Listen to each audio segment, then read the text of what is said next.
Good afternoon, good evening. My name is Kariem. Welcome to The Spot. Got my co-host Damian Ware. Good evening. What's going on, everybody? Dame, what's going on, man? We got the boogeyman in the house, right? Right.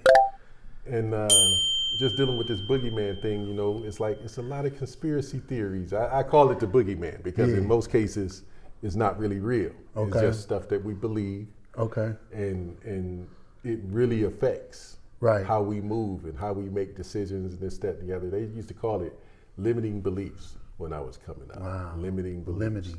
Yeah, it limits you in things that you do because you got these beliefs that you kind of been believing in some cases for generations. Mm-hmm. And they kind of get in the way of you moving forward, getting out of your comfort zone and that type of thing. Right. Well, as a community, man, we got some real serious, I want to deal with 3 of them today. Okay. 3 of these boogeyman concepts. The first one, and we just want to peel these things apart and see if they're real. See what's going on. We got the BRICS situation. Yeah. This idea is that the U.S. dollar is crashing. Yeah. You know, I had a cat, this is so crazy, man. I had a cat come into the shop a couple of weeks ago. He was asking me if I had a passport. And I said, yeah, I got a passport. He was like, you know, how do I get one? I said, you thinking about doing some traveling? This guy was talking about leaving the country because of the BRICS stuff. Oh, he trying to get up out of here. He said you got to get out of the country before this dollar fall, or else we gonna be like really, really bad, worse off than other countries. He's ready to leave the country. Real boogeyman. Super boogeyman. Yeah, I was looking at him like, man, let me look into this and find out, because I had no clue what he was talking about. So we'll deal with the BRICS situation. Mm-hmm. We'll deal with the Biden crime family. Right, Joe and Hunter. I'm not sure if that's so much boogeyman though. No, that right there might not be boogeyman. It's got some legitimate stuff to it. Yeah, it's some legitimate stuff to that. They got some legitimate findings. And then finally we're gonna round things up with your boy B. Diddy. Barry, Barack. My man Barry. People feel like Barack is really the man behind the curtain in The Wizard of Oz, really running things. Yeah. While your boy Stumbling Joe, Sleepy Joe, people can't believe that this guy is actually running things. Did you see him in the little press conference that he gave the other day? Yeah. After struggling. commenting on, he was struggling. And it really wasn't nothing to say. Oh, man. Like it wasn't really a whole bunch of stuff that he had to say. Right. It was hard for him to get through it. Yeah, man. So he was talking about the Palestinian-Israel conflict. Okay. That's major news right now. That is. What's your thoughts on it, man? I mean, the way I look at it, I kind of try and look at it from a standpoint to see like how each administration kind of handled it. Okay. And I think, I seen that Obama, he kept a nice little relationship, I think, which is pretty status quo for the United States. Mm-hmm. Your boy Trump, he didn't seem like he really, like you say, he didn't really play ball. Trump was America first. Yeah. If you wasn't paying Trump was like that Italian dude that used to go around to all the businesses and you got to give me, you got to give me a certain amount of money. And when the United States sends their military to these countries to help for protection, right? It's not free. Mm-mm. It's not free. It's not supposed to be free. And so, but for years, people haven't been paying. They right.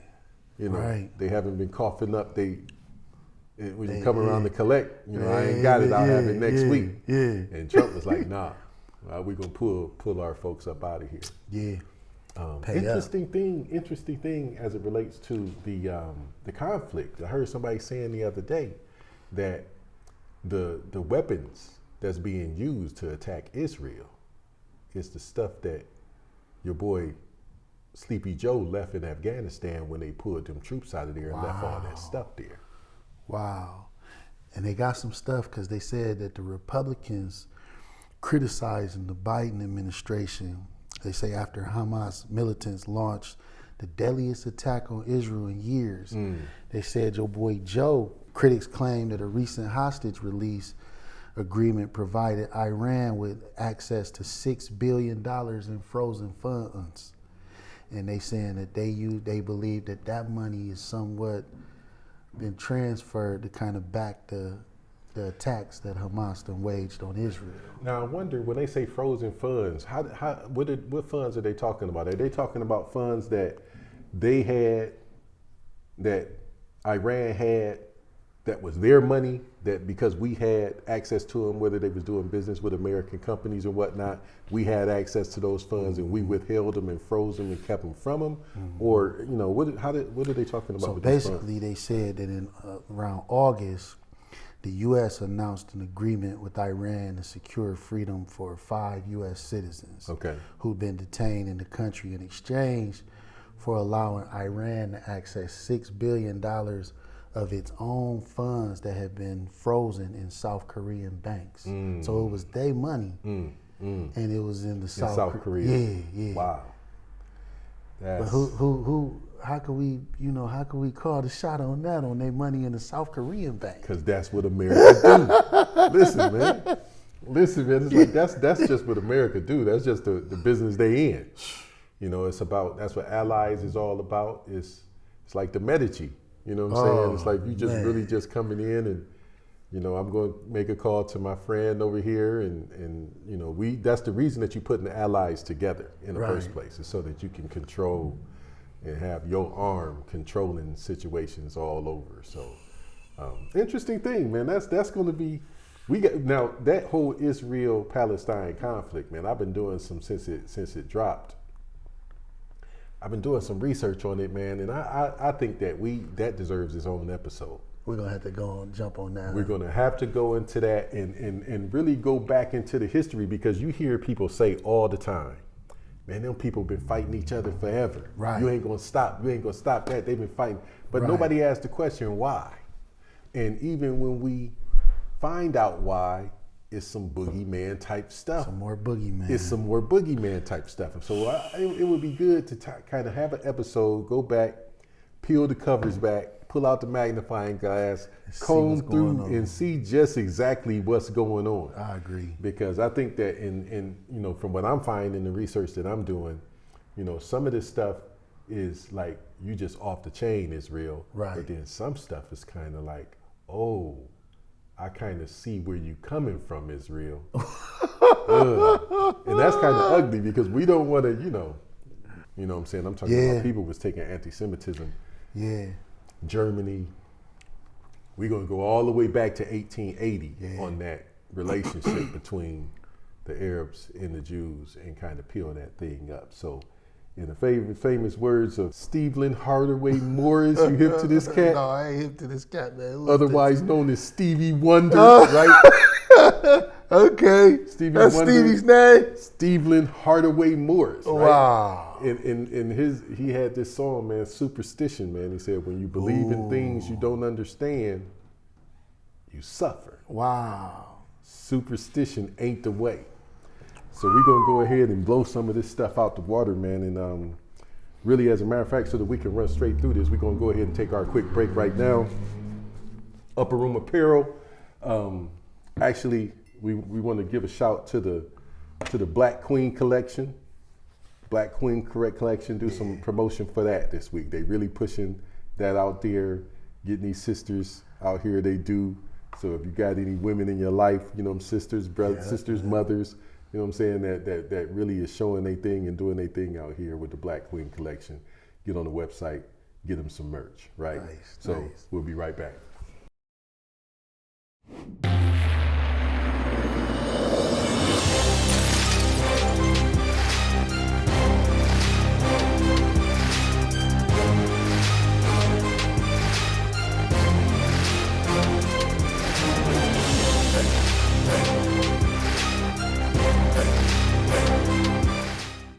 All right, we back in the spot. First on the agenda, the BRICS. BRICS. What you know about the BRICS? Hey, generally. Man, the BRICS generally, when I first heard about it, just basically I knew the names of the nations that it was a collection of, a gathered collection of. At first you had Brazil, Russia, India, China, and South Africa. South Africa came looking later. to, create their own reserve currency. Right. Interesting thing was that they never called themselves that. What did they call themselves? They didn't call themselves anything. They was just getting together every year just to kind of see if they can put some stuff together, see if they can work together. Right. And it was a guy from Goldman Sachs. It was a guy from Goldman Sachs who, as he was writing about it, he kind of was talking about how legit it was and what the chances was that they can do it. And he gave them that acronym and it stuck. Right. So this isn't really, as much as people say, oh, they doing this and they doing that, they're not even really an organization. So that's a kind of jab into saying, let's see what these cats is doing. They make up about 40% of the world's population between Brazil, Russia, India, and China, and South Africa. They make up about 40% of the world's population, 31.6% of the global economic GDP. How much? So 31.6% of the global economic GDP. Okay.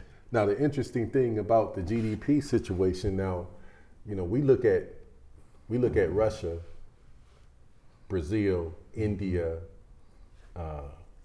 South Africa. If you take all of those nations and put them together, their GDP is $25 trillion. Okay. $25 trillion between all of them. The United States is 25.4 trillion by itself. So what you're talking about is a country or an organization of people who are ideally going to put together their own currency, and then that currency is supposed to, what people believe is going to overtake or overthrow or decimate the US dollar. And that's what people are scared right. of. That's what they see it putting together. But how can you do that when part of being a world reserve currency is what? Access to trade. It's trade and exchange. So right. I don't remember ever spending any other currency except US dollars. No. So how is it that this currency, how do you see yuan spent in the United States? No. No. Brazilian currency? No. South American currency? No China, no South African, How they gonna do it? That's that what we talking about, that boogeyman, Now I know they got an agenda and over the years they said, like, basically they meet at they just had the 2023 summit, and some of the topics included like criteria for expansion. So I guess more nations shown interest filling out whatever they got to fill out. They talk about ways to strengthen local currencies within the bloc and a goal to develop a common financial payment system. How close they are, I don't know. You got this one cat, man, Christopher Weaver. Okay. This cat is like an investment advisor / consultant. He worked in Russia and Eurasian markets. He stated that we are still decades away from anything really challenging the dollar's dominance. Decades away. Decades away.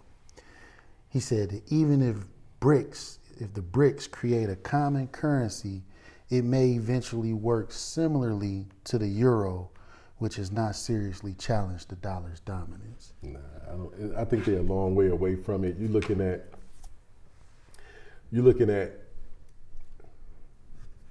I think they say, $17.7 trillion of that 25 trillion that the BRICS control of the GDP. 17.7 trillion of it is China alone.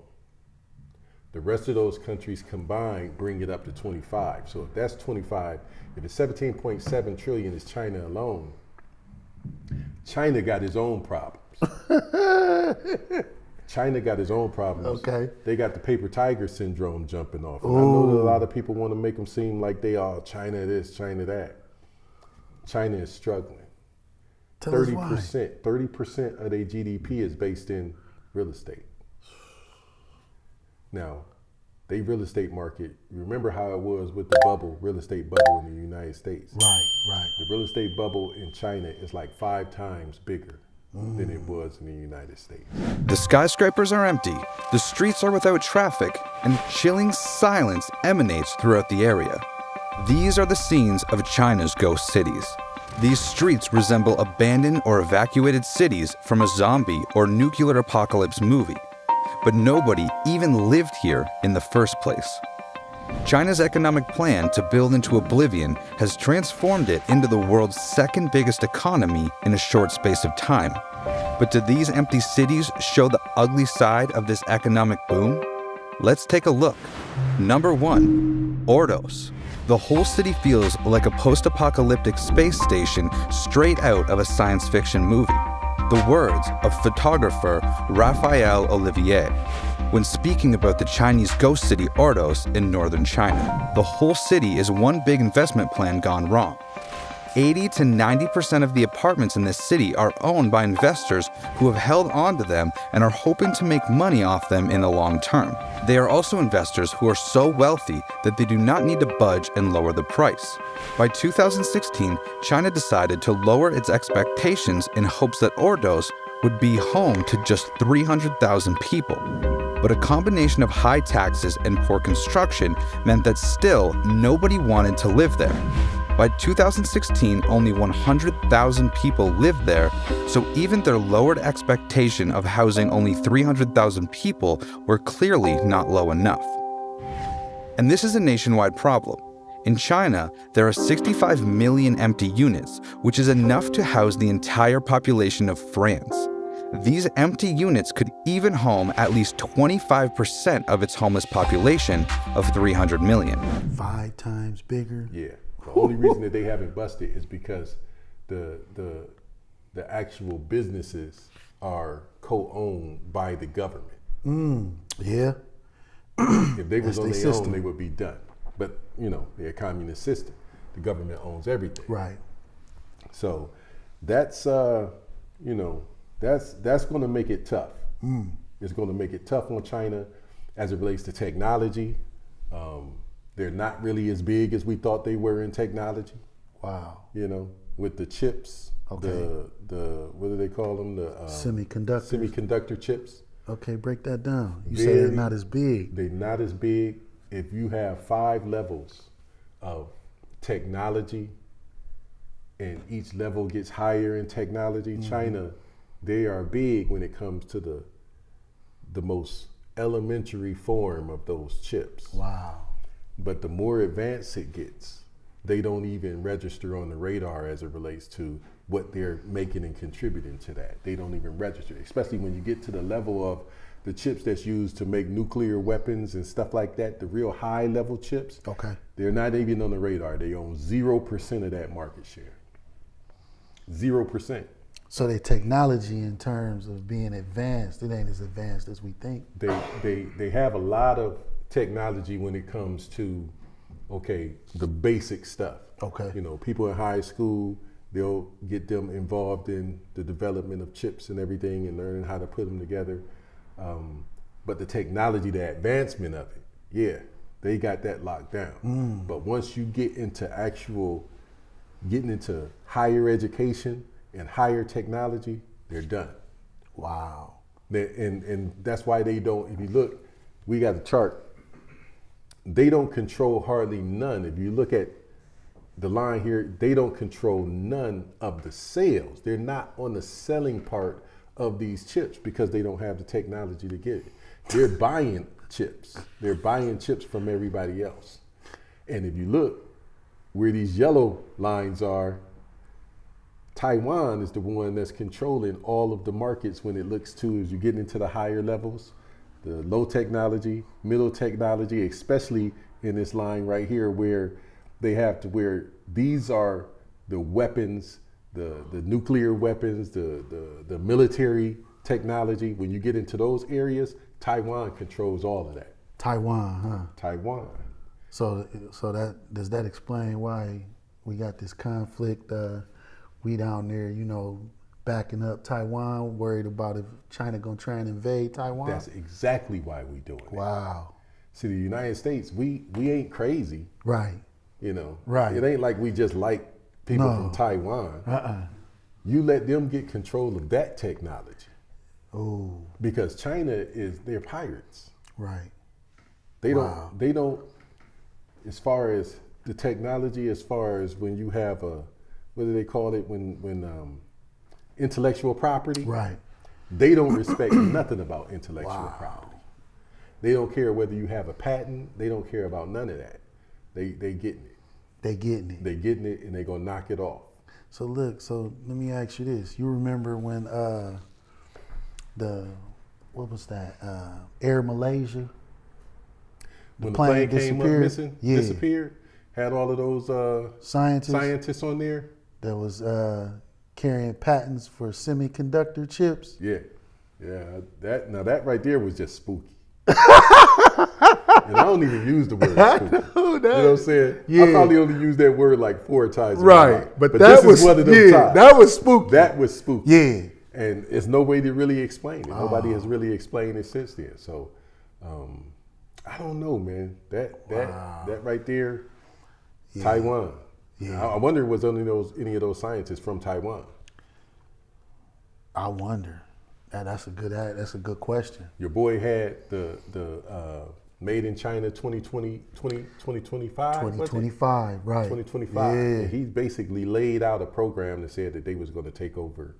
It got everybody kind of scared. Right. Said that they was going to be the number one dominant global influence in the world by 2025. Wow. I don't think they on track. No, 2025 right around the corner. It's here. Yeah. We're a year away. This is what, November? Yeah. Is this October? Almost it's October, November? Going into November. No, they struggling with that. So I don't know, man. I think that I think we got a while. The US dollar is the reserve currency. Mm-hmm. It's a lot that goes into, now they're putting together what they call the World Development Bank, and that's the BRICS Bank. Mm-hmm. They put together the paperwork to try to establish it in 2022, and what it does is it invests in third world countries in order to try to get them, invest in them to be able to use their natural resources to get their weight up, so that they can be a bigger player in the economy of trade going back and forth in order to be able to make the whole thing bigger, stronger. Basically the same thing that the International Monetary Fund does. Right, IMF. The IMF, that's what they do. So they're trying to create their version of the IMF in order to be able to do that. But man, you really got to get to where the international bank system, you're talking about taking the international banking system up under. Right. And that's going to be, that's going to be tough. That's going to be tough. So like just highlight for us, like, so the dollar is king. What's some of the main points that stick out to you as to why we probably a long time away from this BRICS thing becoming so it started out with the petrodollar, the thing that made it, even though a lot of people look at, because the dollar is not backed by gold, that the value is not there, or that the chances of it falling is based on because it's not backed by gold. That really it's not the all in all of the story, because it really has more to do with how many people around the world are using US dollars. Exactly. So when it came to the petrodollar was an agreement that the United States had with Saudi Arabia, Saudi Arabia being the number one supplier of oil around the world. And they brokered a deal with him. Remember when your boy 45 was in office, he said that he had put together the largest deal ever in the history of politics with Saudi Arabia. That's why when that reporter got snatched up and killed in Saudi, that's why Trump didn't say nothing. He's like, man, you ain't about to mess up my deal. petrodollar. So the petrodollar they made it to where if you was going to buy oil anywhere in the world, you had to use U.S. dollars. Yep. So that made every country in the world, they had to stack up on U.S. dollars. Right. They had to pull U.S. dollars into their economy so that they can use it whenever they needed petroleum. Yeah. They needed to have U.S. dollars on hand. And as a result of using it there, they start using it for everywhere else. So everywhere you go in the world, they're spending U.S. dollars. Right. What these countries are saying is, we want to back up off the U.S. dollar. Right. Now, okay, we seen that try to get done a few years ago when Africa, remember your boy Saddam Hussein, Muammar Gaddafi. Man, Yeah. See, I ain't even got to say it. Yeah. That picture all just flashed back into your mind there just real quick. They was talking about putting together the United States of Africa and coming out with their own currency, doing the same thing that the BRICS is doing, and they was going to step away and have it backed by oil and gold. And what happened? They done. They got them out of here. Everybody gone. Everybody's gone. Yeah. Interesting little thing. Little thing. That was spooky. That was crazy. Those cats. Yeah. Those cats disappeared like that. Man. That was different. I'll tell you a little story. I'm not even going to tell this story because this is a crazy story. Go ahead and tell it, man. No. Because people go, man, listen. Okay. You going to help him out? Listen. This is a crazy story, right? I used to go out to Kent State with a friend of mine who was a student out there. And he used to have these passes for these little lectures that was connected to his classes. Okay. So every time one would come where it was looked like it might be interesting, he was ask me if I wanted to go. You know, I was living in Kent at the time. So he asked me, he said that it was this cat coming in. He was going to be speaking on geopolitical takeovers. I didn't even know what geopolitical takeovers were. I said, yeah, I'll go. So we go. This white cat, Einstein looking dude, hair all over the place, had the little glasses. And he was talking about geopolitical takeovers, which was basically the transfer of powers from one country to the next. Wow, okay. Countries taking over other countries and using political warfare in order to do it.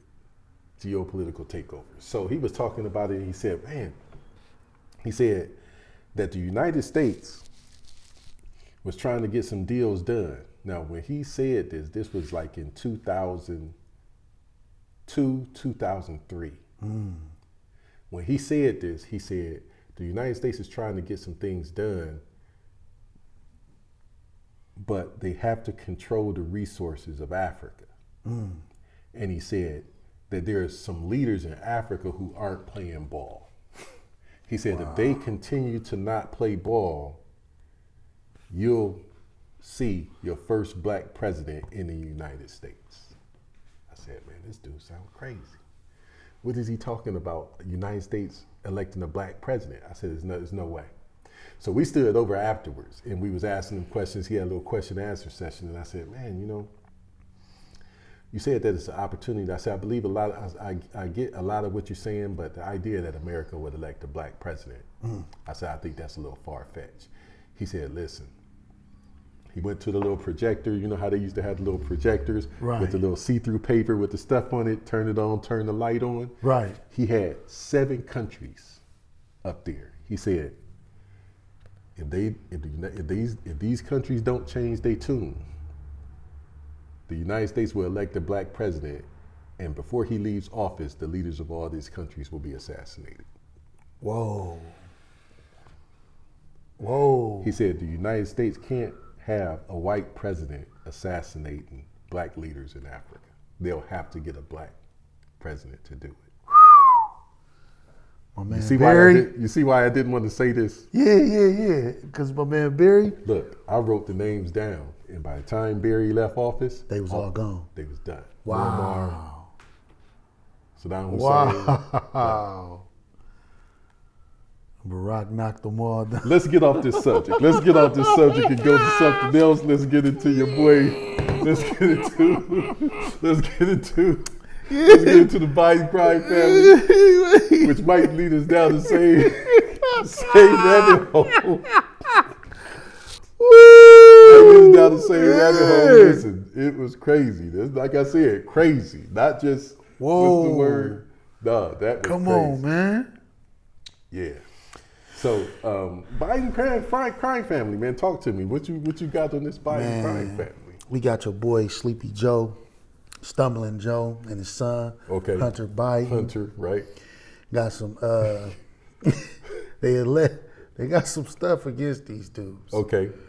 I don't know who all, if people paying attention in the news as to exactly what the accusations and what all they bringing against them. Bring us back to give us a little quick overview of how this whole thing got started. So they got basically in Washington, they got like a House Committee on Oversight and Accountability Chairman James Comer, representative out of Kentucky. Mm-hmm. He announced the House Oversight Committee subpoenaed and obtained 2 bank wires revealing Hunter Biden received payments originating from Chinese nationals, including Jonathan Lee. So he got dates, times, names. And in July and August 2019, when Joe Biden was running for president of the United States, Joe Biden's Wilmington, Delaware home is listed as the beneficiary address for both wires. So you guys, and it get deeper because you got your boy Jonathan Lee and Hunter Biden. They said developed a business relationship during Joe Biden's vice presidency. Okay. So in July 2019, Hunter Biden received a $10,000 wire from Wang Zhen on August the 10 what? $10,000 wire. Okay. So this going into the collection of wires that they got, that they got as evidence with this business relationship. They said on August the 2nd, 2019, Hunter Biden received a $250,000 wire from Jonathan Lee and Tan Lee. Okay. They said both wires originated in Beijing, and Joe Biden's Wilmington, Delaware home is listed as the beneficiary address for both wires. Again. Okay. Now, interesting thing though, because people might be wondering like, okay, so Biden's getting money. What's the big deal? Hunter is getting money. What's the big deal? I think the thing to know about that is that the suggestion is that Hunter is the front person, that different companies in China are getting benefit from Joe as vice president. He's giving them favors. And the way that they're paying him off is they're running the money through because they got his son to sit on the board of their corporation. Yep. And then they shoot Hunter money, but the money ain't really for Hunter. No. The money is for Joe. Yeah, the big guy. The big guy. Yeah. Oh my God.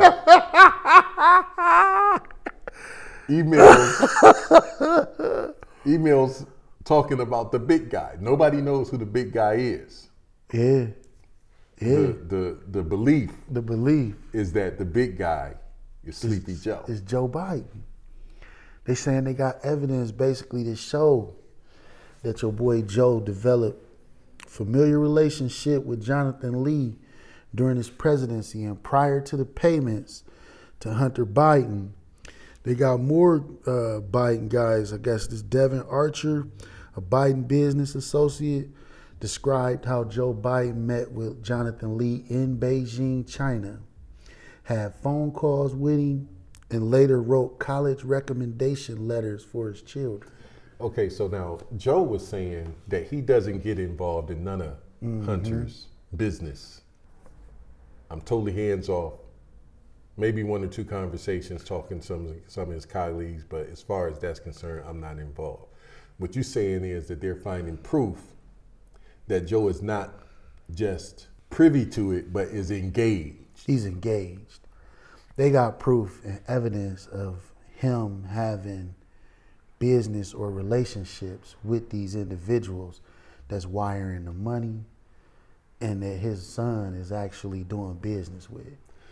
So when you say, okay, the Biden crime family, what is the business of the Biden crime family, if there is such a thing?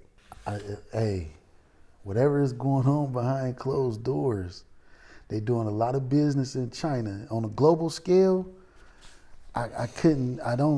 they didn't say exactly what the money is going towards. No, from what I remember coming up to the election, when 45 was headed out of office, the United States was number one in the world as it relates to oil and natural gas. Right.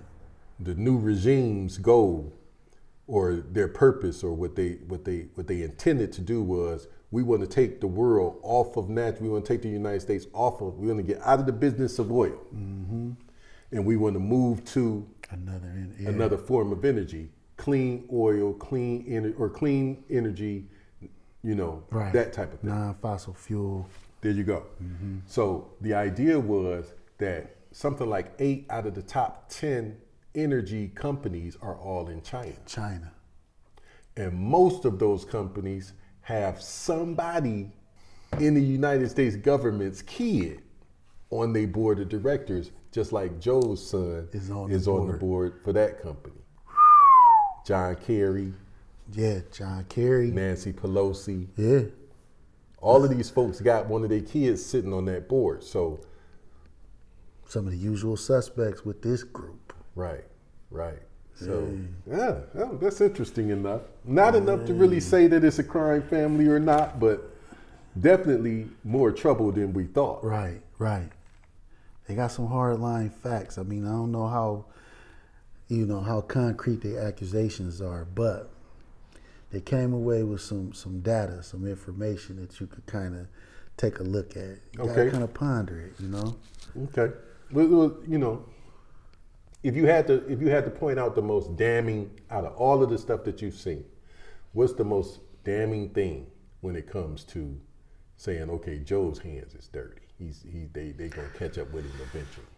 I mean, I guess those particular accusations with him and his son Hunter in China, the business in China, the emails, whatever have you, I guess that's the best that they done came with. Because like I said, they got dates, times, amounts, all of that. But I don't really see, I mean, you can't just pinpoint something that they got hard evidence on to say this is what Joe Biden is doing. That's what, you know what I mean? I get you. But if it falls into that, if they fall into that category, I got to throw the boogeyman on it though.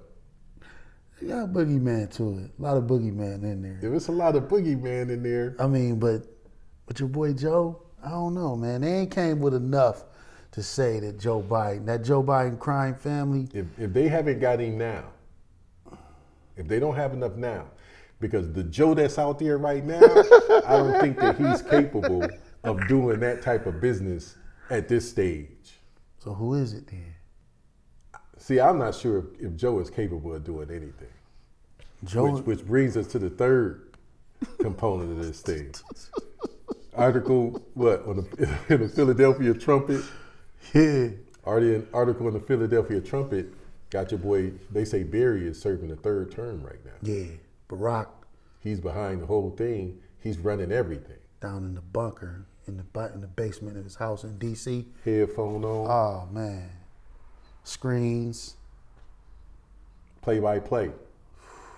Joe don't know what to say.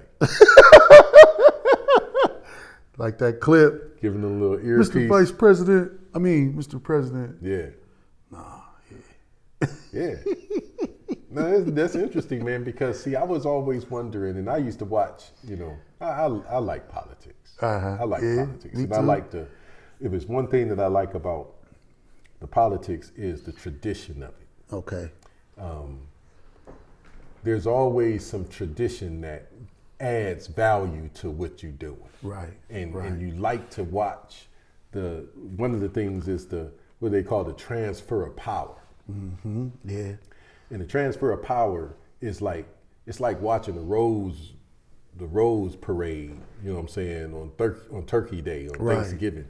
It's something that is not just one thing that happens. It's about 5 things that happen over the course of the day, and you going from 9 o'clock in the morning till like 7 o'clock at night, 8 o'clock at night, watching this whole thing of this transfer of power. Right. So one of the things that I would like to see, that I always used to like to see, was how they used to transform the White House.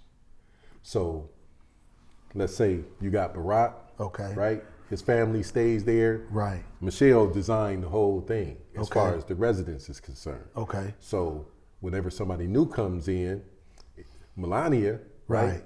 Melania comes in, and leading up to that, she goes in with the decorators and everything, and she styles the White House up to where this is how it's going to be when when her family lives there. So this is a real thing? This is a real thing. Okay. So what happens is, from the time Barack gets into the limo to leave the White House to the time Trump and Melania come back to the White House, they flip that whole house. Wow. Different wallpaper, different paint, different pictures on the wall, different furniture, different everything. In the time that inauguration takes place, they flip the whole White House. So wait a minute. So the blueprints, so Melania go in, just like Michelle went in. Right. And by the time you get ready to do the transfer of power, they staffs are already working to flip the house based on the blueprint that they. Yeah. I want this color in this room. I want these pillows. I want this bed. I want this portraits on the wall. They flip that whole thing. And so what happens is the president and the first lady that's leaving, they come back to the White House one last time. Okay. They look and see what changes was made for the new president that's coming in. And then they come back down, they walk out the back door, across the Rose Garden, right, get into the Marine One, the helicopter, and the helicopter takes them to Air Force One. Air Force One takes them back where they came from. Took George back to Texas, took Bill back to Arkansas. It takes everybody back to where they came from. Right. When Barack got done, he didn't walk on that lawn and get in that helicopter. What happened? He walked down the parking lot, got in the car, and drove about 4 blocks over. He never left Washington, D.C. Barack from Chicago, right? He didn't go back. Wow. He stayed there. So you wonder, okay, Barack, why you staying here? What is it that you need to do here?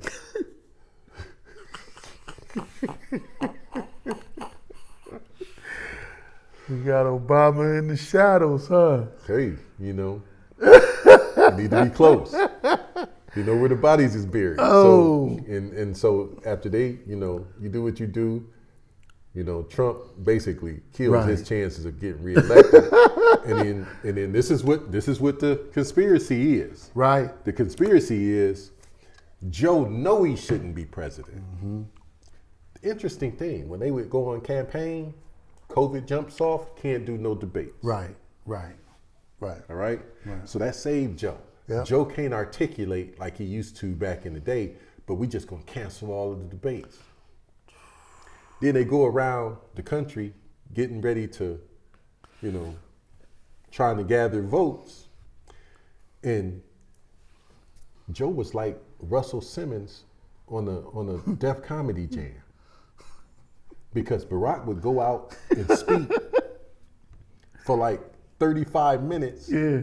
And then he would just bring Joe up, ladies and gentlemen, Joe Biden. Right. And Joe would just come up and say, good night. Thank you and good night. Thank you and good night. And then it was over. You never really heard Joe talk about nothing on the campaign. So I was like, man, you know what I'm saying? He gonna win this. He gonna win this not because of anything that he did to become president, but because he got Barack with him.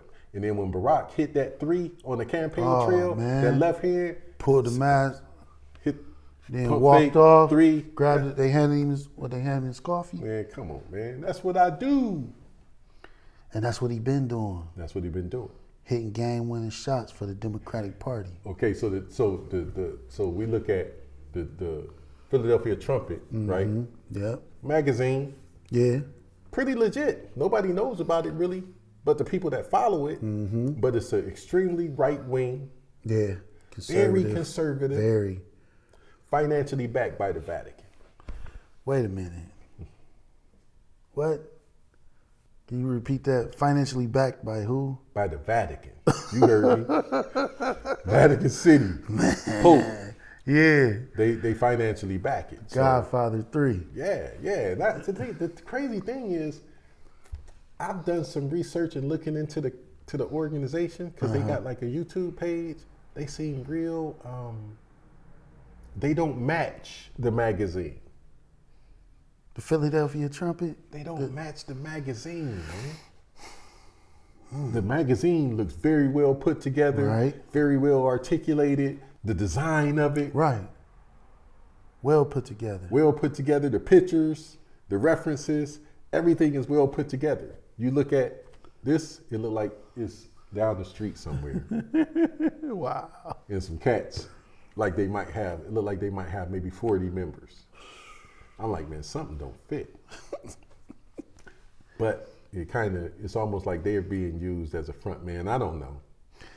Because the magazine looks too good for them to be doing it. I don't mean the stereotype or nothing like that. The magazine don't fit the guys that's putting it out. It don't fit them, huh? No. Well, these cats talking about that Barack Obama is the real president behind Joe Biden. Right. They state that in the trumpet that all of Obama's people are inside of the White House in this administration. They said about 3/4 of Biden's top 100 aides previously worked in President Barack Obama's administration. 3/4. 3/4. 8 out of every 10. That's what the trumpet said. So I went and tried to look through, Is it real? Is it real?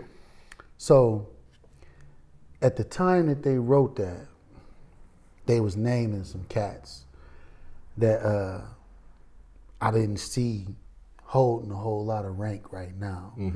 But some of the more high profile officials that they named were Susan Rice, Yeah. John Kerry, Yeah. Cat Ron Klain, and Jake Sherman. Okay. Now these are more of the heavy hitters. Yeah, these are some of the more high profile.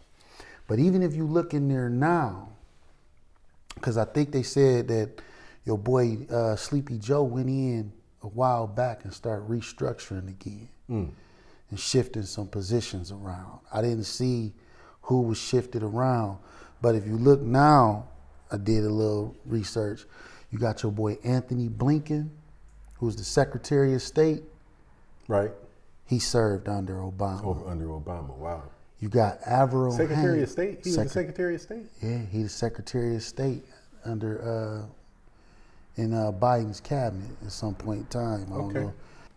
Avril Haines, who is the Director of National Intelligence, she served under Obama. These people was like major players in the Obama administration. They strategically was placed, it's what the trumpet's saying, in high places in the Biden cabinet. Okay. I don't know, man. Because to me, when I be seeing Joe, and sometimes I'll like he'll be on TV and I'll say, I need to watch this. Right. Sometimes you'll see, okay, President Biden's gonna be speaking at 8 o'clock. Right. I'm like, man, I gotta make sure that I'm there to see this because I want to see for myself. Is this some right wing, make America great again thing about just trying to, take this cat's credibility away, make him seem like he's crazy, insane, senile, and all of that? Right. Or is this dude really having some challenges? And from what I've seen of him, I'm like, man, this guy really seems to be having some challenges. Yeah. And the question is he really capable of doing the things that he's doing? Like, can you really give him credit for doing some of the things that he's doing, or he's being given credit for doing? You just going straight to the liquid, huh? I'm gonna need a sip right there because sip, huh? I don't think so. You're not buying it. I don't think now at one point in time, Joe might have been competent. I don't think Joe Biden is no longer competent to do, if they talking about things being turned around economically. They are. Inflation decreasing. Inflation's going down. Markets is starting to rally and get resurgence. Absolutely. Value of the dollar seems to be turning around and going back the other way. Now, if they got 10 videos and in 7 of them, this cat falling downstairs and off bikes and stuff, I don't think that this cat is capable of doing a whole lot, man. I don't know, man. And now the question is going to be this. If Joe is just a front man, what is Kamala? She a front too. You think she's in that position? First of all, is this really possible that your boy Barack is still running things? Yeah, listen, it's very possible. You seen that movie, Cheney? That Cheney movie was a beast. You seen that? You seen his face? That Cheney movie was a beast. You seen that? Yeah. He staged the whole power snatch with W. It was the perfect example of how a president cannot be the president. Exactly. That's my point. Exactly. Thank you. That's the blueprint. That's the blueprint. And if anybody is connected to George W. more than anybody that you would have thought they was connected, it's Barry. It's Barry. Barack Obama. Back before he was Barack. Yeah. Yeah. Little Barry. Little Barry. He was there. Barry Soetoro. Yeah. We ain't even going to get to talking about Barry Soetoro. Yeah, they ain't ready for that. Like, But man. We'll talk about Barry Soetoro in like 2027. 2027. We gonna need that long. We gonna need that long. We gonna need that long. You figure you got if he's doing that, if he's the one that's running things, that means he's gonna win again in 2024. He's gonna win again then. There's nothing that's gonna stop him from winning. The Republican Party is way too dysfunctional. Yeah, they are. They are. So fractured. They'll do it, man. Okay, so hey, we dealt with 3 of them, man. That's some big stuff. You got the Biden crime family. Mm-hmm. You got the BRICS. Mm-hmm. And you got Barry in the shadows, man. Yeah. Some of this stuff, I think, for the most part, you can say I think that the only thing that really holds a little bit of water, Biden, I think, it's kind of iffy. Yeah. I can believe out of all of them, I think I can believe more so. As a matter of fact, I'm lightweight kind of hoping that Barry is behind the scenes doing this thing. Definitely. I would feel more comfortable. I kind of miss Barack. I know, man. I kind of miss him. It's like no matter what you find out about this dude, you just kind of make an excuse for him and keep it rolling. Yeah, man. That's my guy, man. That's my dude, man. He's just. Did you see him on the what's the young guy that you had sent me the clip of him? He was a podcast guy. Yeah, man, you just couldn't help but just fall in love with Barack all over again, man. So that's one of them things, man. So that's that dude. Let's get together, man, at a later time, man. We need to get into this Palestine-Israel thing while it's still hot. Yeah, we definitely do. Talk about that and really peel back and get into some history so that people can. I want to be able to have a solid opinion on how I feel about that situation. Right. I want to be able to, based on some information and based on some real history, say, okay, all right, this is how I feel about that situation. Right. I agree. Yeah, let's do that. And for sure. That's it. Nothing left? No. Good? We done covered it all. All right, man. I think we'll get back and we'll catch up with y'all later on the spot. Peace, y'all. Peace.